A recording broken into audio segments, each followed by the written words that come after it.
అందరికీ నమస్కారం and thank you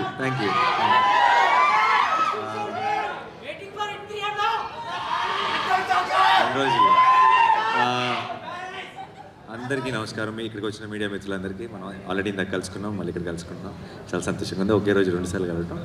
and శబ్దం గురించి ఐ డోంట్ నో ఎక్కడి నుంచి స్టార్ట్ చేయాలి. ముందు ఆదితోనే స్టార్ట్ చేస్తా. ఆది నాకు ఎప్పటి నుంచో అంటే ఆల్మోస్ట్ నిన్ను కోరి టైం నుంచి ఆబ్వియస్లీ ఫ్రెండ్. బట్ తర్వాత సినిమా చేసేటప్పుడు కంటే కూడా ఆ తర్వాత ఇంకెక్కువ క్లోజ్ అయిపోయాడు. One of my closest friends ఆది. అండ్ ఇప్పుడైతే ఆదినికి ఫ్యామిలీ అయిపోయారు. ఎప్పుడు ఏది అడగడు, చాలా మొహమాటం, ఏది పొరపాటును కూడా అండు.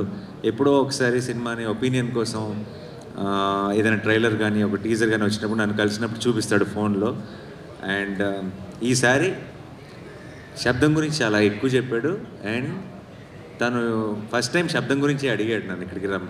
ఈరోజు నాకు కోర్ట్ ఈవెంట్ కూడా ఉండింది. అండ్ బట్ దాన్ని ముందుకు పుష్ చేసుకొని ఇది ఎత్తి పరిస్థితిలో మళ్ళీ ఎప్పుడు అడుగుతాడో తెలియదు, అడిగినప్పుడు మాత్రం అవైలబుల్గా ఉండాలని ఈరోజే ఇది ప్లాన్ చేసుకున్నాం. అండ్ తనది ఈ కాన్ఫిడెన్స్ ఏంటి అన్నది నాకు ఆల్రెడీ తెలుసు, తనకి ఎందుకంత కాన్ఫిడెంట్గా ఉన్నాడు అనేది. ఈ సినిమా నేను ఆల్రెడీ చూశాను. అండ్ మిగతా ఇక్కడ వాళ్ళందరిలాగే ఐ థింక్ టెక్నికలీ నేను ఈ మధ్యకాలంలో కాదు, చాలా కాలం నుంచి నేను చూసిన ఒక టాప్ నాచ్ ఫిల్మ్. ఎందుకంటే ఎవ్రీ డిపార్ట్మెంట్ అది ట్రైలర్ చూస్తేనే మీకు అర్థమైపోతుంది. కానీ సినిమాకి వెళ్ళి చూసి నేను సర్ప్రైజ్ అయిన విషయాలు చాలా ఉన్నాయి. Especially I don't know if I can say this, but there is one scene in the film where just ఒక టీ కప్పులోకి ఒక మన షుగర్ క్యూబ్ పడితే కూడా అది ఎంత స్కేరీగా ఉంటుంది అంటే దాంట్లోకి ఒక స్పూన్ పెడితే ఎంత స్కేరీగా ఉంటుంది అన్నది. సౌండ్ అన్నది మనం వినగలిగే డెసిబుల్స్లో ఉన్నంత వరకు బాగానే ఉంది, కానీ sound can be a weapon అని, sound can be so dangerous అని ఒక రకమైన కొత్త యాంగిల్ని ఓపెన్ చేశారు నేను సినిమా చూస్తున్నప్పుడు. అండ్ సౌండ్ మిక్సింగ్ టీమ్ ఎవరు చేశారో నాకు తెలియదు, వాళ్ళందరికీ హ్యాట్స్ ఆఫ్.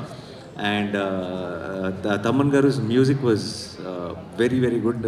ఇందాక ప్లే చేసిన టైటిల్ సాంగ్ కానీ సినిమాలో మాయా అని ఒక సాంగ్ కానీ నాకు చాలా నచ్చిన సాంగ్స్. అండ్ నాకు వైశాలి సాంగ్స్ చాలా ఇష్టం. ఐ థింక్ తమన్ గారు మొత్తం కెరియర్లోనే టాప్ 3 సాంగ్స్ అని క్విక్గా చెప్పమంటే 2 వైశాలి పాటలు ఉంటాయేమో అందులో.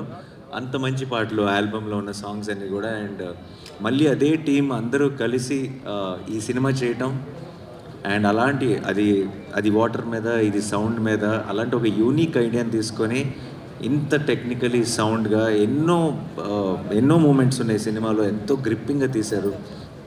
పర్ఫార్మెన్సెస్ కానీ, ఆ సెట్ కానీ, ఈ సౌండ్ డిజైన్ కానీ, అరివల్గన్ గారి డైరెక్షన్ కానీ. I'm a big fan of Eeram sir. I really love that film. And Sabdham was on par with it in every which way, technically in every way. And I really loved that experience. And ఇలాంటి ఒక ఐడియాని కన్విన్సింగ్గా చెప్పాలి అంటే చాలా పెద్ద పని, చాలా కష్టం అది. అలాంటిది ఒక మంచి టీం దొరికినప్పుడు మాత్రమే, అందరూ అలాంటి ఒక ఐడియాని నమ్మి కోఆపరేట్ చేసినప్పుడు మాత్రమే అలాంటి ఒక ఐడియా ప్రాణం పోసుకుంటుంది. And Sabdham was brilliant in that way. And నాకు కూడా ఇందాక ఆది చెప్పినట్టు నాకు కూడా ఏం చూడాలో తెలియదు, కన్ఫ్యూజ్ అయినప్పుడు హారర్ సినిమాకి వెళ్ళి ల్యాండ్ అవుతాను నేను కూడా. అండ్ లక్కీగా అలాంటి మూడ్లో ఉన్నప్పుడే పిలిచి శబ్దం చూపించాడు అది. సో నేను చాలా ఫుల్గా ఎంజాయ్ చేశాను ఈ సినిమాని. ఈ నీకు ఆ తర్వాత కూడా చెప్పలేదు నేను, ఎస్పెషలీ నీ చిన్నప్పుడు ఫ్లాష్ బ్యాక్ దాంట్లో నేను ఎక్కువ రివీల్ చేయట్లేదు, బట్ మదర్కి ఏం జరిగింది, దానికి ఆ కొడుకు మ్యూజిక్ ఎలా కారణం అనేది చాలా హెవీ. అంటే నాకు నేను హారర్ సినిమా చూస్తూ కళలో నీళ్ళు తిరుగుతాయని నేను ఎప్పుడు అనుకోలేదు. And it was such heavy emotion and it couldn't. So నాకు బేసిక్గా హారర్ ఫిల్మ్స్ని ఊరికే భయపెట్టడానికి ఏదో ఒక రకంగా సౌండ్ ఎఫెక్ట్స్, లేదంటే డోర్ వెనకాల ఎవరున్నారు ఇలా స్లోగా డోర్ తెరుచుకుంటూ, అలాంటి సినిమాల కంటే కూడా కథ ఉన్న సినిమాలు చాలా ఇష్టం. ఒక కథ ఉండి ఒక ఇమోషన్ ఉంటే నాకు చాలా ఇష్టం. అందుకే నాకు ఇంగ్లీష్లో కూడా చాలా ఫిల్మ్స్ వస్తాయి, కానీ నాకు కంజూరింగ్ చాలా ఇష్టం. ఎందుకంటే కంజూరింగ్లో ఒక కథ ఉంటుంది, you will relate to that family, you will want to know what happen to them. అలా మన మెల్లగా కథలోకి ఒక ఇమోషనల్ యాంగిల్ కూడా ఇన్వాల్వ్ చేసి చాలా బ్యూటిఫుల్గా తీసుకెళ్లారు towards the climax. So February 20th మీరందరూ కూడా చూడండి. పర్టికులర్గా హారర్ ఫిల్మ్ ఫ్యాన్స్ అయితే కనుక మీరు ఒక 10 మంది ఫ్రెండ్స్ని వేసుకొని వెళ్ళండి. కుదిరితే మీ గ్రూప్లో ఉన్న మీ ఫ్రెండ్స్ గ్రూప్లో ఉన్న పిరుకోళ్ళందరినీ వేసుకెళ్ళండి. It be an enjoyable experience. నాకు తెలిసి సో జనరల్గా హారర్ సినిమా థియేటర్లోనే చూడాలి. ఎందుకు చూడాలంటే నెక్స్ట్ ఏం వస్తుందో అన్న భయంతో థియేటర్లో కొంతమంది అరుపులు లేదంటే జోకులు వేయడం మొదలెడతారు. అది భయం లేదు అని ప్రూవ్ చేసుకోవడానికి కొంతమంది ట్రై చేస్తారు.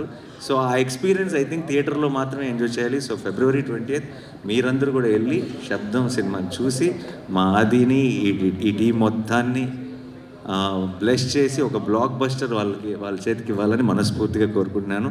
Thank you so much for this opportunity and I'm rooting for this whole team and for my friend, and I really wish Shabdam will become a blockbuster. Thank you so much. Thank you. Nani గారు bless చేయడానికి వచ్చారంటే